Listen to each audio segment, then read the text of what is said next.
22 তারিখ শুক্রবার শাকিব খান সামাজিক যোগাযোগের মাধ্যমে ফেসবুকে একটি পোস্ট করেন রামিসাকে নিয়ে। সেই পোস্টে তিনি লেখেন, বিচার বিলম্ব মানে রামিসার পরিবারের যন্ত্রণা দীর্ঘ করা। আমাদের একটা গল্প আছে। সামাজিক যোগাযোগের মাধ্যমে রামিসার হত্যাকাণ্ড নিয়ে গভীর উদ্বেগ ও ক্ষোভ প্রকাশ করে শাকিব খান জানান, একটি শিশুর আর্তনাদ কখনোই শুধু তার পরিবারের বেদনা হয়ে থাকে না, সেই বেদনা সবার। নায়কের ভাষ্যমতে রামিসার সঙ্গে ঘটে যাওয়া এই নৃশংসতা ঘটনা সমাজে মানবিকতা, নিরাপত্তা ও বিচার ব্যবস্থাকে বড় প্রশ্নের মুখে দাঁড় করিয়েছে। এখন প্রয়োজন স্বচ্ছ ও দৃষ্টান্তমূলক শাস্তি, যে শাস্তি ভবিষ্যতের সম্ভাব্য অপরাধীদের মনে ভয় তৈরি করবে এবং সমাজের স্পষ্ট বার্তা দেবে।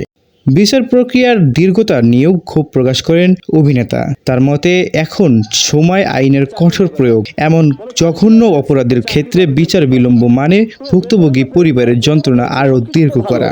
শেষমেশ বলে যায় বেশি ভালো ভালো না।